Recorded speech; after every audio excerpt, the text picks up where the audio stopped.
Re-up your party on the line. You start the match first. Don't forget to stay over.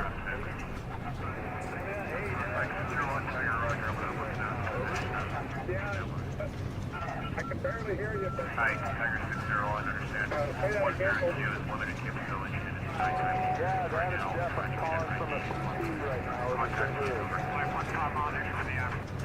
Tiger. Tiger 601. Tiger 601, that gate of 2935, northwest 07954. Is there any part of the south at no time that you have any of our air assets on the last cycle identify a vulture positive? The last vulture location is approximately location 1102 is working out. Tiger 601, sir.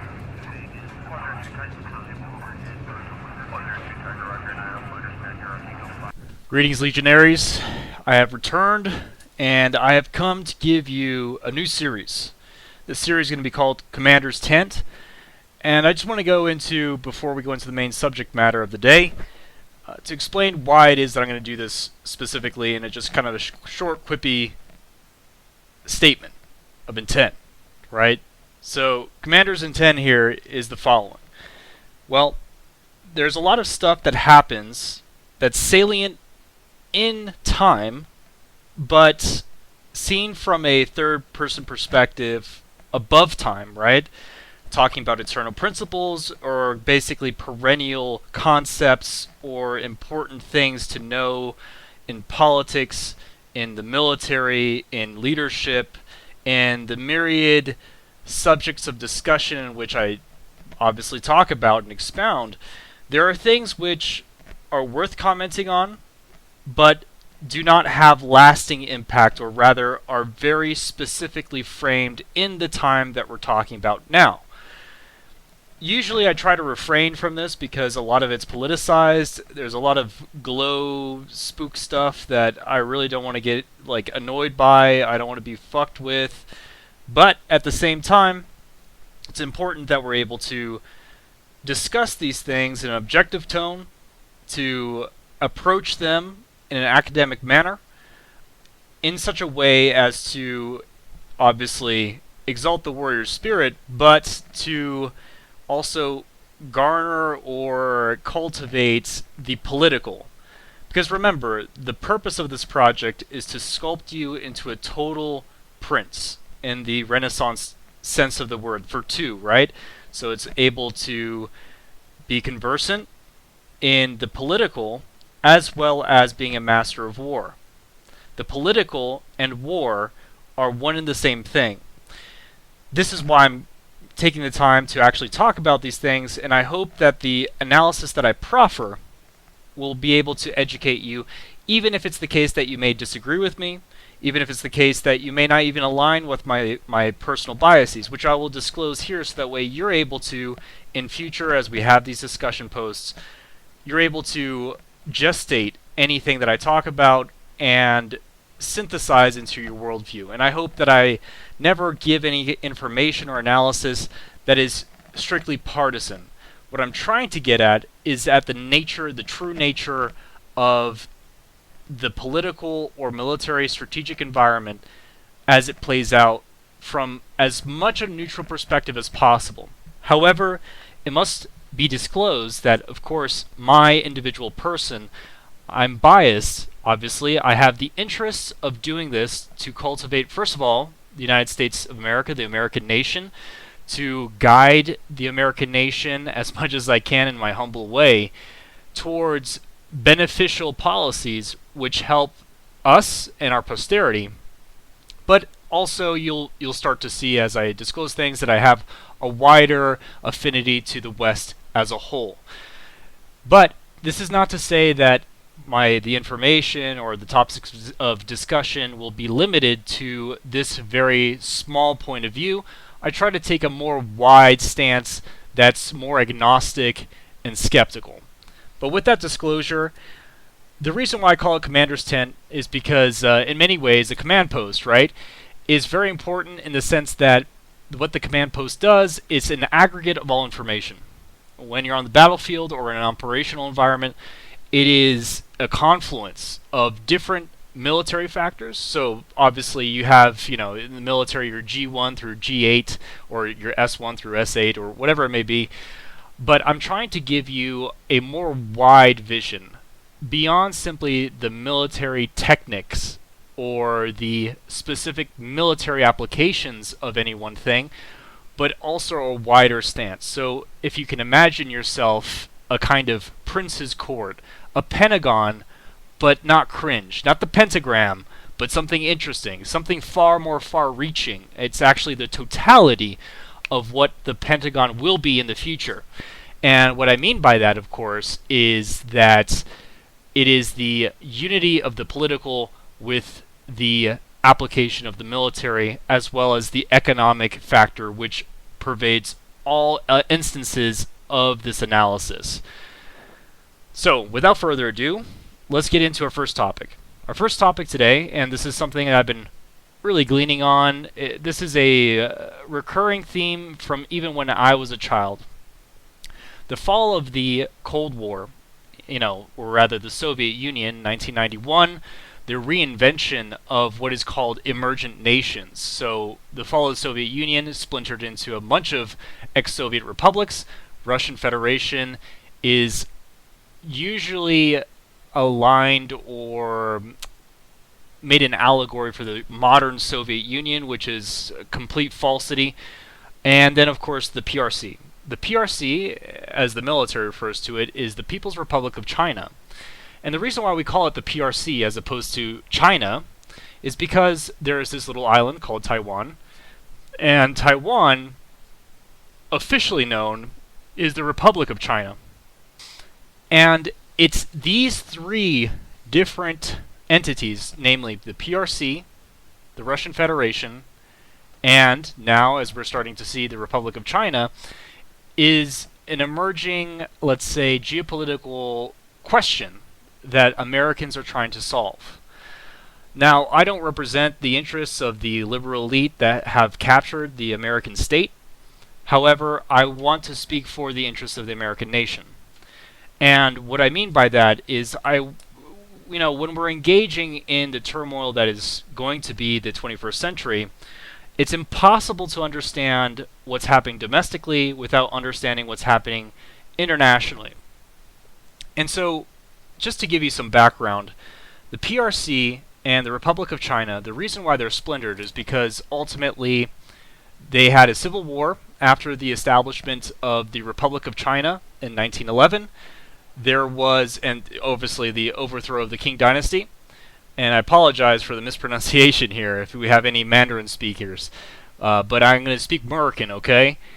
No, but in all seriousness, though, it's important that we understand the origins of the PRC and why it is that there are, first of all, odds being placed here on the geopolitical stage. What is exactly happening in the South China Sea? And why is it important? The PRC and the Republic of China are the inheritors of two different factions which had originally been a shattering myriad of different factions that had succeeded from the breakdown of law and order of the Republic of China from the 1911 revolution, which had broken down, of course, into a number of warlording states. Now, if any of you are Hearts of Irons fans, you probably have come into contact with the idea of different warlording states in the Chinese main continent, and of course the different nationalities which exist within China, because China is not monolithic ethnically. The Han Chinese, of course, preside over the vast majority of the ethnic bloc, so to speak, of that polity. However, it is comprised of Mongolians, Buryats, Tibetans, Cantonese, and Taiwanese, of course, and a number of different ethnic groups, which are not, strictly speaking, Han. With the onset of World War II, the Chinese forces set aside their personal animosities towards each other, to say the least, and focused on fighting the Japanese. During the time of the Second World War, the Japanese were vanquished, obviously with the United States' help, and in addition to that, the United States was funding and supplying the mainly communist forces of the Chinese mainland, though with some token support to the Kuomintang, which is the nationalist faction led by Chiang Kai-shek. Very interesting. Actually, his son served in the Wehrmacht during the Second World War. Very interesting historical paradigm there that I will not delve into at this point in time. As time progressed, after the finalization of the Second World War, there was a peace, and then, of course, these factions went back to fighting each other. The PRC was ascendant, and during the time of the war against the Japanese, they basically surreptitiously and in bad faith took the majority of the territory and established it in the interests of Marxism. So a communist revolution, obviously with the flavor of Maoism as its own cultural variant of Marxism in that country. The remaining Republic of China forces ultimately emigrated to Formosa, which is the island of Taiwan that we refer to it as today. But it's important to note that prior to this, let's say, emigre faction having reestablished itself in Taiwan as a kind of stronghold holdout of this now cold civil war, it used to be a territory of the Japanese, starting in 1895, and prior to that it had been a British dependency. Further, the importance of the geopolitical situation, and why is it that Formosa, or Taiwan, matters to the United States? There are a number of different factors. Namely, the first one is economic. The Taiwan Straits, or the Straits of Formosa, are incredibly important in that they are immediately proximate to a number of vital international shipping lanes which have to do with international trade. For those of you who don't know, much of American power comes from international commercial investments, trade, even predating to the time of pre-revolutionary America. In fact, most of the American fortunes that were reinvested into the industrialization of New England started off with the China trade. So a lot of that Chinese tea, well, it found itself at the bottom of the Boston Harbor as part of the American Revolution. But remember, it's actually kind of funny because the thing is, we would basically bring American ginseng and American beaver pelts. We would circumnavigate the Tierra del Fuego. We would go down to the Gaishan Click, and we would exchange that for China, and like literally porcelain, which was only made in China, and this is where we get the name from it, and also some other kind of variant, tea, China, a number of different high price value commodities. The trip usually would take, I think it's like a year and a half to complete in total. But the fortunes accrued from that were immense. And ultimately, it is that very financial foundation that many of the American magnates found its start. Now, I'm not going to mention any names or any families because I don't want to even mention it. I don't want to get into that. But the point is that this is a long-standing relationship we'd have with the Chinese mainland.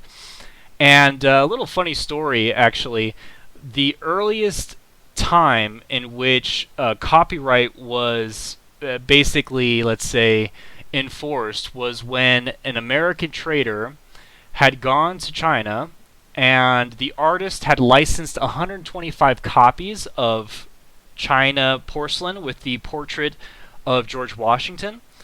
And one of these traders, I forget his name, came back and he basically copied the design, so the relief that you're able to press onto the China itself. Chinese, that makes sense. No, the China, and he was this artist was able to get an injunction for this trader and to keep him from selling this porcelain that had been unlicensed in reproduction of the portrait of George Washington. It's a funny little aside. I just thought that was kind of interesting. But as going forward, I think it's important that you understand now, in the day of basically positional warfare in the sea and the international trade lanes, interdicting international trade from China for the United States has eminent, let's say, interdictory qualities that have follow-on economic effects.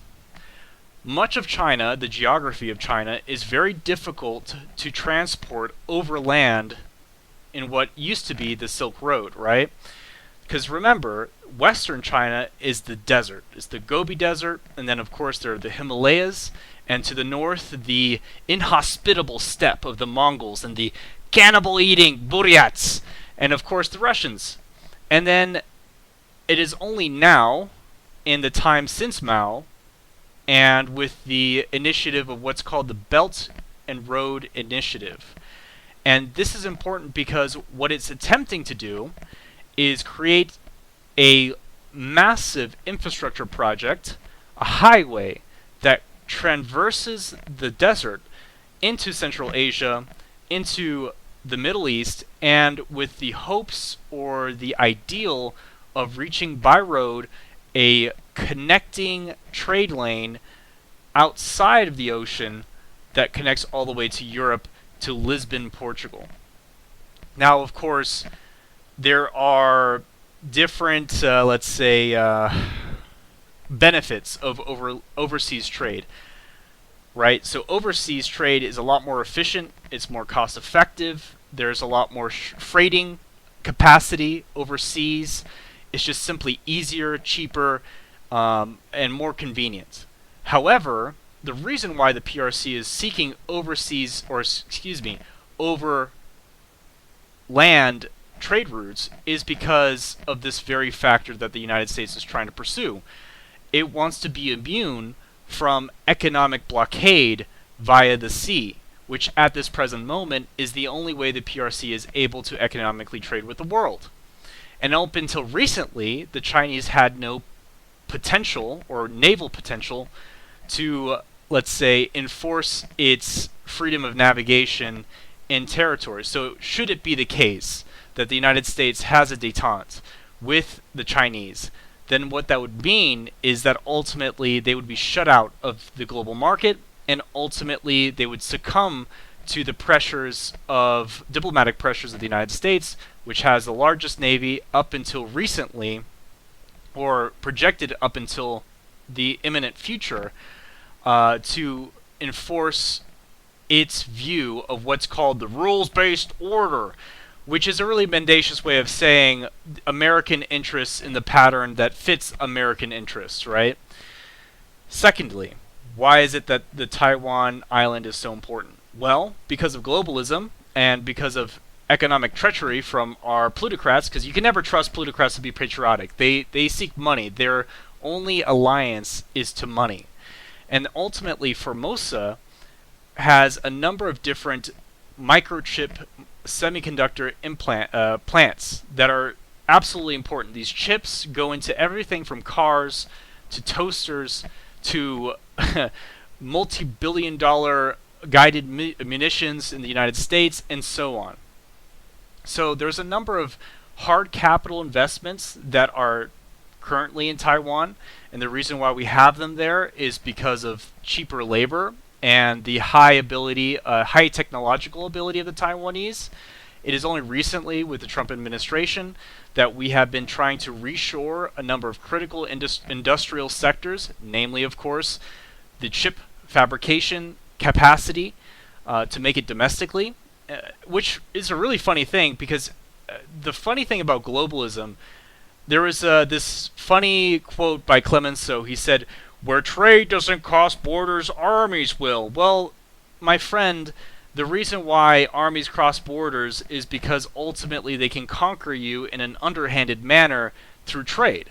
And this is what China has been doing recently, and this is why I keep on telling or urging people to read this book by General Spalding called Stealth War, to talk about the, let's say, less than kinetic war measures the PRC has taken to make its oppression felt in the United States proper. whether it's capital investments, lobbying interests, outright intellectual property theft, subversion and sedition within the state, and so on. But I'm not going to get into that. So the geopolitical situation is manifold. First, it has the trade incentive. Secondarily, it has the strategic military imperative. And the tertiary aspect of this is, of course, the hegemonic cataclysm, or let's say tete-a-tete, that we find ourselves in. Since the fall of the Soviet Union, the most potent polity on the face of the earth is the PRC, second to the United States. The reason for this, and for many of you who maybe overestimate the Russians, and for whatever reason the liberals in the United States, the leftists, have a strong bone to pick. I assume it's very much ethnically motivated, but I'm not going to get into that. And dumb boomer right-wingers think that the Russians are somehow Soviets still, which is, of course, false and absurd. But the truth is, Russia is a regional power at best, and it doesn't have the power to actually threaten us. The reason why it is the case that we're in conflict with the Russians now is because the aim would be to shatter the Russian Federation and gain, either by, let's say, flipping the regime. So let's say we make it a puppet regime. Right, we call it, we're going to liberate the Russian Federation, make it free. No, what we want is an American puppet state, just like we've put American puppet politicians throughout Europe since 1945, okay? And the purpose behind that is because we want to have a northern flank over the PRC in a way that we're able to outmaneuver them on the geopolitical arena. This has failed catastrophisely. I can't even speak today. I'm not drinking enough liquor. But in all seriousness, though, this is only it is almost masterful and absurdly genius of the Red State Department that we've managed to put the PRC, Iran, and Russia into a close and even closening alliance in the coming decades and years, when the truth is all three of these countries are natural enemies and adversaries and have been so historically. For instance, the PRC during the Nixon administration chose to have a dialogue and open and even buy American weapons platforms from the United States at the height of the Cold War because of its ongoing border skirmishes with the Russians as late as 1987. And so this monolithic vision of the Cold War, especially, what's termed as Cold War I, because we're in the middle of Cold War II, and we really got to get those military-industrial complex stocks way up, okay? No, but in all seriousness, though, the reason why we are in this kind of situation, or rather, why it is that the PRC opened itself to us, is because of its mutual adversarial relationship with the Soviet Union, and it is in this masterstroke by the idiocy of the left that we have made these adversaries into close allies. And so what is emerging now is an ever-closening alliance, a kind of juggernaut, which is frankly the most absurd and senile geopolitical misstep we probably could have ever imagined in our lives. But we'll look back at this in 100 years, and we will point to this as the greatest mistake the State Department has ever made since, frankly, since ever. And the reason why is, of course, Russia, though it is a regional power, it has a number of different trade sectors which have comparative advantages over the PRC that are mutually reinforcing. So basically, the Russians provide the Chinese with advanced firmware, software, and advanced jet engines, which are vital for its ever-growing domestically produced avionics and aviation industry. And I don't know if you've ever heard about this, but the J-10C, which is a conventional fourth generation plus fighter, which was made in conjunction with the Pakistani military, or the Pakistani state, ultimately it's that relationship we've reinforced, so much so that we're actually seeing Chinese contingents in Russia providing non-lethal support, providing logistical support to Russian conventional forces, and on top of everything else, you know, basically bandages, beans, boots, bullets, and band-aids, right? And so this is the situation that we're in, and this is why the Republic of China and why the sovereignty of the Republic of China is so important to the American state as it is right now.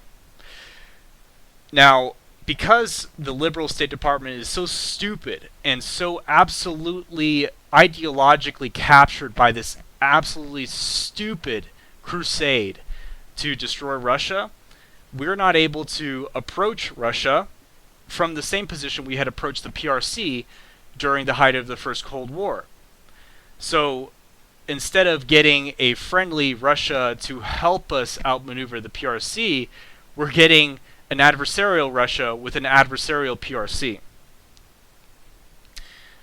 I hope you're able to understand the exact ramifications of this, and of course I will point you to a number of texts that will be important for you to understand the depth of the economic, military, and diplomatic ties between these contingent nations and why it's so important.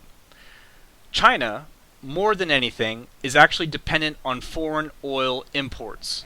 China has a minimal amounts of energy extraction resources, or basically doesn't really have that many oil fields except for in Manchuria, which has, you know, a number of different, let's say, minor oil fields, and then we have found they had found some shale gas fields, oil fields in the middle of the Gobi Desert, which of course, as you can imagine, are difficult to harvest, and the product got from that oil field is inferior to, let's say, Persian crude.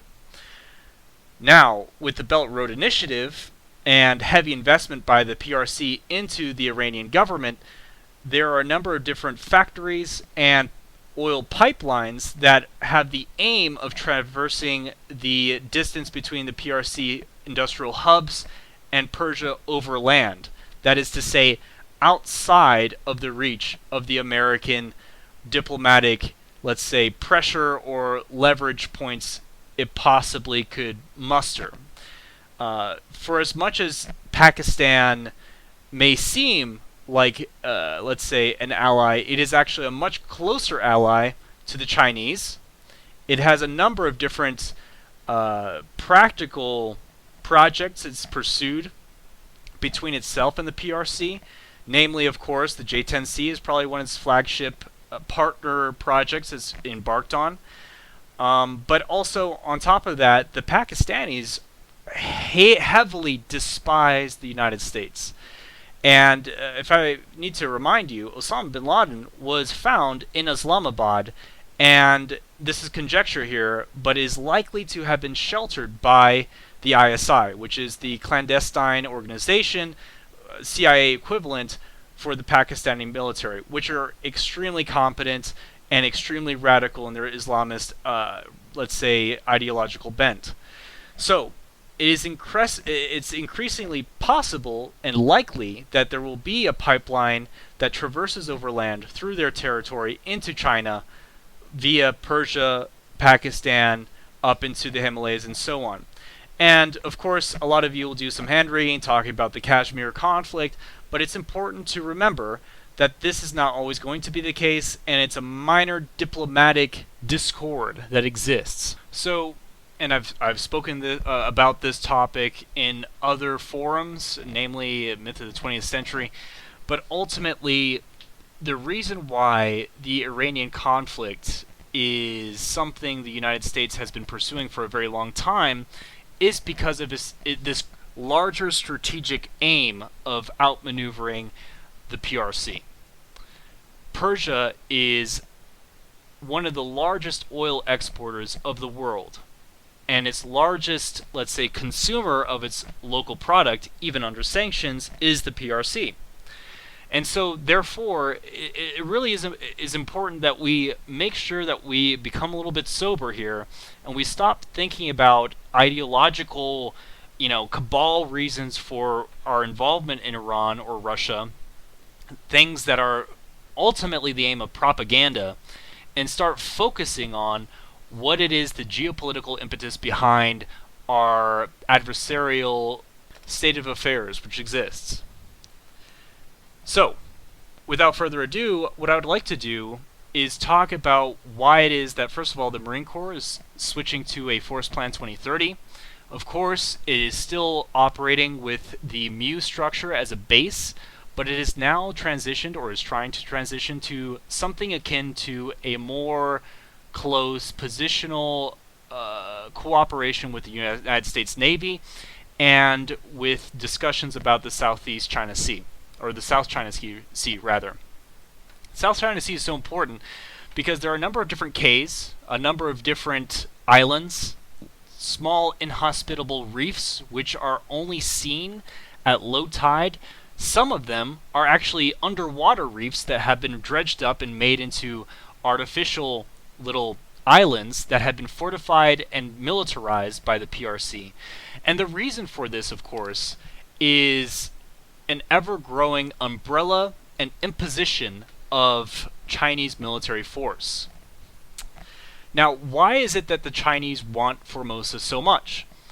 Again, first, it has claims from a national interest. The One China policy is something that Xi Jinping and a number of his predecessors have, in a less crystallized form, sought as an end goal for the reunification of China. Formosa, though historically speaking, has changed hand many times, and the Taiwanese, of course, being ethnically different from the Han, are more like each other than they are, let's say, Westerners, or so on. And so there's a large contingent of actually domestic Taiwanese, and I think their support ranges from something between 30 to 40% of the population, which seeks reconstitution with the mainland government and reintegration into a whole. And then, of course, we have the secondary interest, which is ensuring and protection of its domestic trade lanes. If it was able to capture Formosa, it would be able to ensure its security posture in the immediate region. It would be able to find itself or have friendly seas all the way out into the Pacific Ocean. It would be able to circumnavigate American installations and American allied military positions in South Korea and Japan and the Philippines, and of course it would find itself out of this close embrace of US aligned polities which dot throughout the South Pacific. And though of course the Vietnamese are again communists as well, they still have adversarial, let's say, relations with the Chinese. In fact, they waged a very brief conflict in 1978, I believe, on the northern boundary of the Vietnamese border, shortly after the American, let's say, Vietnam War, right, and the final extraction in 1975, and it's basically the peace that we lost. Ultimately, the Chinese, in that specific instance, were responding to the invasion of the Vietnamese into Cambodia to dislodge the Khmer Rouge and to install a more moderate form of Marxist-Leninist government. And this, of course, put them at odds with with Beijing. And the reason why is because the Khmer Rouge was actually closely aligned with the PRC and less closely aligned with the Stalinist Soviet Union. So this relationship has continued to be adversarial, and into the modern day has found itself to a position where Vietnam is more closely aligned with the United States than it is with the PRC as a whole. So, without further ado, this analysis that I've proffered you, I hope you're able to understand how the game board is set up and why it is that we're pursuing these conflicts abroad, but there is also this metapolitical, philosophical, strange kind of thing culminating in what used to be the ex-Soviet or communist bloc. And this is what's called the emergent nations. And it's something akin to a overcoming of not simply communism, but all the ideologies of the previous century that I won't even name because I'm not trying to get deboosted, but you already know what it is, and ultimately liberalism. China is seen as a kind of exporter of a rival ideology, more kind of akin to nationalism, and I guess imperialism, one would say, but everyone's imperial at a certain point. So it really is just nationalism over capital, or liberalism as a whole.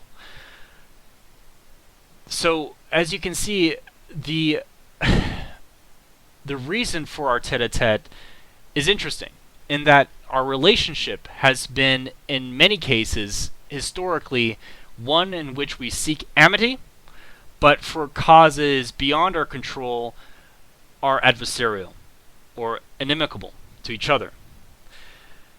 Continuing on, this is how the game board is set up and why it is important to talk about the Taiwanese invasion plan and how far into the past this goes.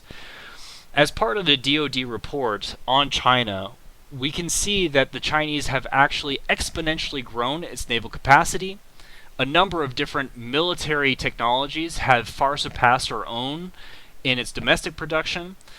Moreover, much of our munitions supply chain, actually stems from sourcing for raw materials from the PRC. And on top of everything else, they have an ever-increasing motivated military that's disciplined in a Western pattern, though, of course, it is untested. Far from being a paper tiger of the 80s and 70s, I believe it is very much the case that they are a potent threat, and it's part and parcel of the reason why we may experience something akin to a real peer adversary, if not near peer. So, without further ado, I kind of wanted to talk about what it is that a Chinese invasion of the Republic of China and Taiwan would look like. And I'm going to be reading from a synopsis of this book called World on the Brink by Dmitri Alperovitch. And of course, you have to remember this book is written from the perspective of, let's say, certain entrenched elements, okay, in the State Department. So these are the guys that are liberals.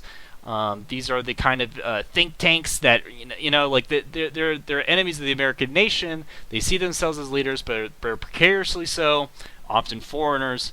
Doesn't matter. But this is how they see the invasion going. And of course, one of the reviews is from ex-CIA directors and a number of different very high brass type individuals who are fixtures of the current dominating liberal elite.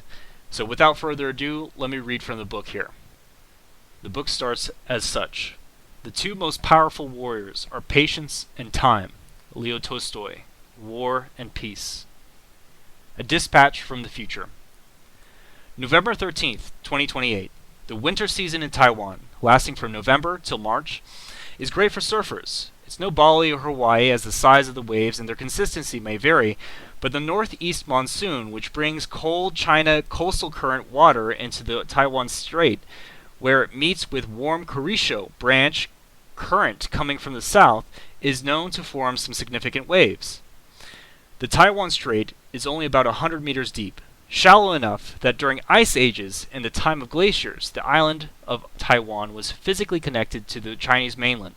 But even in the modern era, the 200-mile-long passage, which varies in width from about 100 nautical miles down to just 70 nautical miles, and is one of the most vital shipping routes in the world, is known for frequent storms, large swells, and blinding fog, and bedeviled by annual summer typhoons from roughly May to October. Between the typhoons in the summer and stormy high-wave winter season, there is no predictably perfect and easy time to launch a large-scale amphibious invasion of Taiwan, especially with the strait registering about 150 days a year of winds about 20 knots, rough seas for amphibious ships and landing craft. Any landing on Taiwan's windy, shallow, and rocky beaches during that time is fraught and risky, which is why in the end China decided to forego a beach landing and attempt an air assault on the island's port and airfield facilities, the seizure of which would allow for rapid arrival of follow-on troops and logistical supplies to facilitate a successful operation. The operations planners in the PLA had years to deliberate their invasion strategy, adjusting year after year as China's own military capabilities grew and advanced. In the end, due to the unpredictability of the rough Taiwan Strait waters and the heavy fortifications the Taiwanese had built up around potential beach landing sites, the PLA came up with an innovative invasion plan, the opening stages of which they'd practiced repeatedly as the late 2020s unfolded. For several years, China had engaged in full-scale military exercises, loading up vast armadas of military and civilian ships with tens of thousands of troops, equipment, and materiel, and headed toward Taiwan, always stopping just short of the 12 nautical mile limit that marks the start of the island's territorial waters. They figured they would practice with some impunity because they knew Taiwan could never afford to respond aggressively. One of the island's greatest defense dilemmas had long been its instability, or rather inability, to respond to hostile provocations and threats with force, lest it be accused of instigating a conflict. U.S. officials have warned Taiwanese leadership for years that under no circumstances could they fire the first shot. They had to take the Chinese punch before retaliating.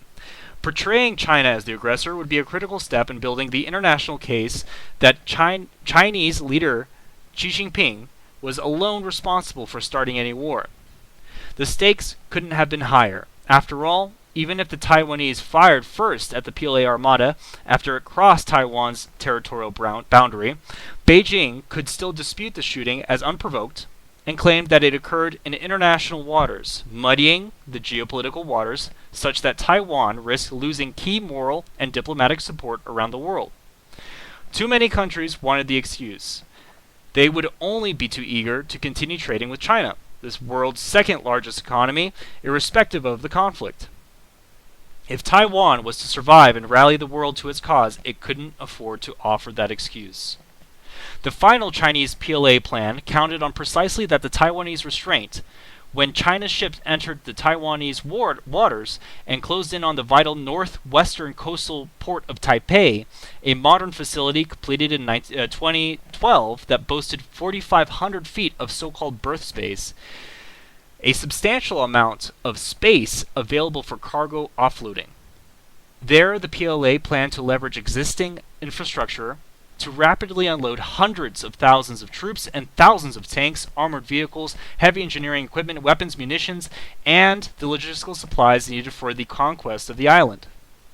While Taipei wasn't the largest port in Taiwan, the rapid capture of its docks was essential to the success of the operation, since other Taiwanese port facilities were too far away from the capital city. That distance and Taiwan's extensive array of steep mountains and winding rivers made the rapid transport of a large PLA armored force from any other port or beach to the capital all but impossible. The operational plan called for moving 8 modern Type 75 Yushin class amphibious assault ships, each with more than 30,000 ton displacement, right up to Taiwan's maritime border while being protected by PLA Navy plan guided missile destroyers. Xi Jinping I really hate the cadence and syntax of whoever wrote this ghost book.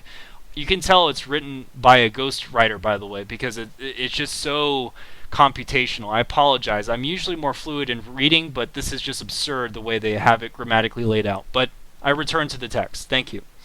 Xi Jinping's regime had rapidly constructed the Yushin ships specifically for this mission in mind. Each was a highly capable delivery platform for air assault operations carrying a mix of up to 28 attack and heavy transport helicopters and 800 troops. In the early morning hours, once the final order was given, 200 Z-8 and Z-20 transport helicopters, all backed up by Z-10 attack gunships, would take off from the landing docks and head for the Taipei port, as well as the Taiwan International Airport 10 miles west and the smaller Taipei Songshan Airport, located right in the center of the capital city, just 3 miles north of the Zhongzheng government district. The plan called for helicopters to make the journey in 10 minutes. Ironically, these aircraft were built based on legally acquired Western technology. The Z-8 came from an original French licensed design, and the Z-20 from the UH-60 Black Hawk, which America had sold to China in the 1980s.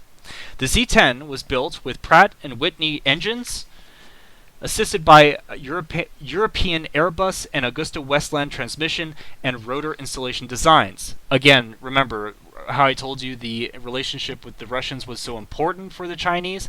This is one of the reasons why. One of their critical vulnerabilities has to do with engine technology. But I read again. The heliborne brigades of the PLA Air Force, PLAAF, Airborne Corps, China's equivalent of the United States 101st Airborne Division, would assault, capture, and secure the port and airport facilities in preparation for follow-on forces with armored vehicles that would land at the airfields on the Chinese Y-20 and Russian-made IL-76 troop transport planes. As those transport planes descended, dozens of large roll-on, roll-off, ro-ro ferries and vehicle transport ships, all built with national defense requirements and appropriated from Chinese industry by the plan, would rush into the captured port and unload tens of thousands of troops and hundreds of additional tanks and infantry fighting vehicles. Anticipating that the Taiwanese might manage to destroy the port's infrastructure ahead of the Chinese landing, the PLA has spent years practicing rapid offloading of these vehicles in ports with minimal cargo handling infrastructure, such as a lack of pierside ramps or tugboat support.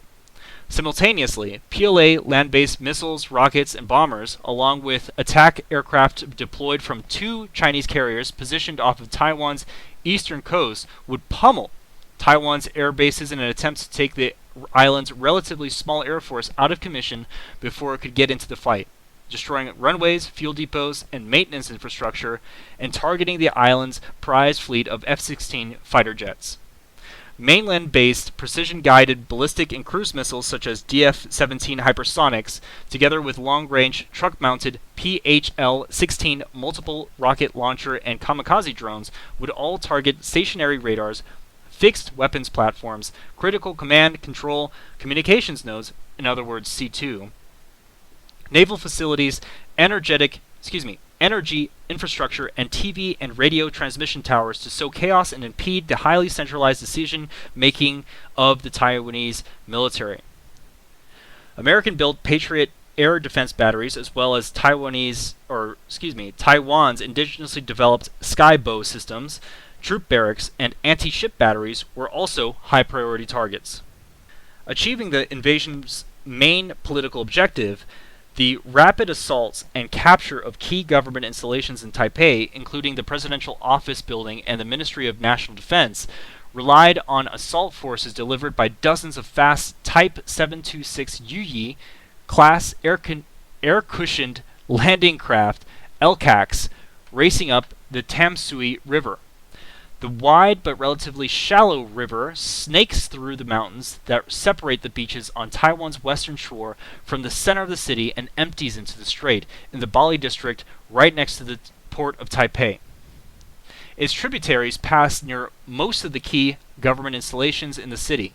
That geography meant that the LCACs deployed from the Yushin amphibious ships, sitting at the mouth of Tamsui and powered by large gas turbines capable of achieving speeds of 80 knots, could deliver a battalion of Marines and armored vehicles directly into the heart of Taipei's government district in under 15 minutes. The 1-2 punch of the fast boats advancing up the river while airborne troops landed via rotor and fixed-wing aviation at the Taipei Songshan Airport could allow the PLA to rapidly bring the fight to Taiwan's seat of government. While the PLAN Marines captured Taipei's government and communications centers, the armored and infantry divisions would arrive on the island's northwestern coast, unload at the port and nearby airport on the other side of the mountain from Taipei's city center, then drive onto the highways that encircle Taiwan, racing toward the key population centers and military bases and hoping to overwhelm defenses. Having exercised each element of the plan for years, including simulating fast LCAC boat city assaults on the Pearl River near Hong Kong, Xi Jinping's military generals assured him that the plan would achieve a rapid conquest of Taiwan before the rest of the world, especially the United States, had a chance to intervene to save the island. Xi Jinping chose November 13th, 2028 as China's D-Day, loading up his invasion fleet and issuing his final ultimatum. End quote. So, I hope you were able to suffer through that and soldier through that as much as I was. I mean, really, they have to get a better author for whoever ghost wrote this dang book. But either way, as you can see, the threat is imminent. It has always been something that has been contested. A number of different attempts have been made over the course of this détente between Taiwan and the PRC since roughly the late 50s. In fact, during the Korean War, President Truman had to send, I think, the 7th Fleet to interdict a possible flotilla of PLA soldiers to have gone over to Taipei, or Taiwan really, to take it over. Very interesting geopolitical dynamic.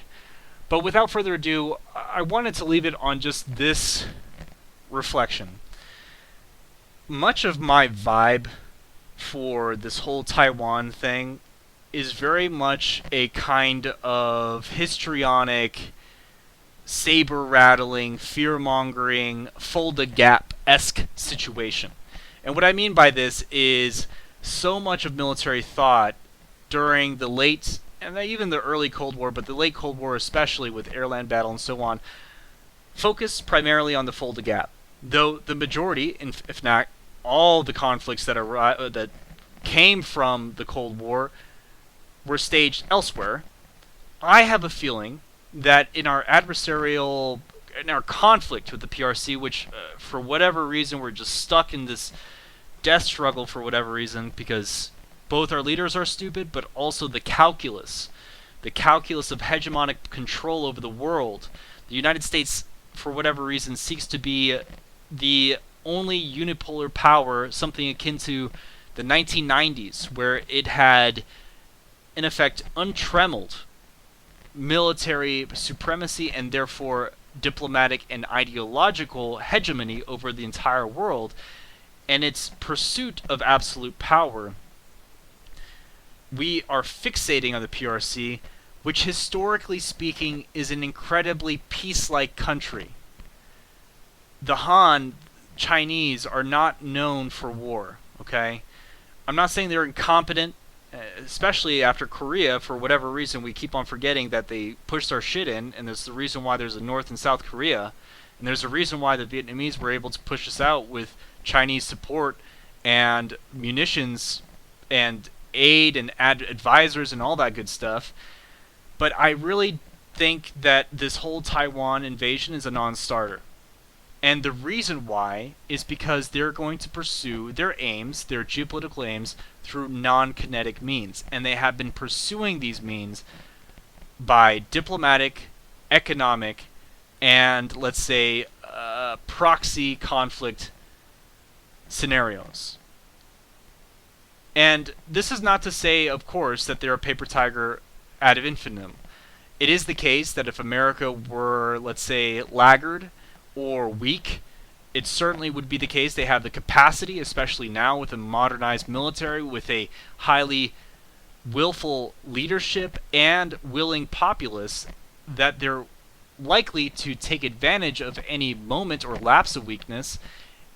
Though like I said before, I think this is a fold-the-gap scenario where it will never happen. It will never happen because it is too obvious, and just as Luttwak and B.H. Littleheart keep on telling us, the outcomes of wars are begotten or rather victories begotten by their circuitous path. And so something so obvious as taking an island 70 nautical miles offshore will be done not through the immediate most obvious means of military applied force, but through military adventures abroad and diplomatic measures throughout the West, with the aim of ultimately diplomatically reconciling and annexing Taiwanese territory.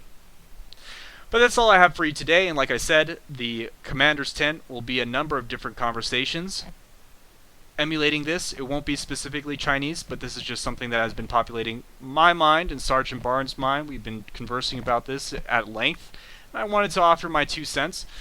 And if you have any kind of suggestions, or you have any reading materials you would like to talk about this content, or specifically this topic, please let me know. But without further ado, this is Sergeant Barnes, General Lance, and this is Commander's Tent, signing off. Right now. Roger, no, you just equal, watch the white light. I'll be 1 Cherokee. And 1 0 not under evil, but keep that down. Talk to what's the opposite.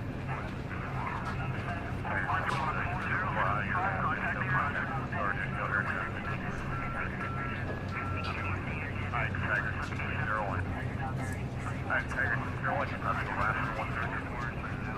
Affirmative, I'm having no 130 lower to 8. 013 is just north of Tiger 601. Alright, Tiger 601, you hold track 3110. Alright, Tiger 601, you hold track 3110 on Kemper. 102 Tiger.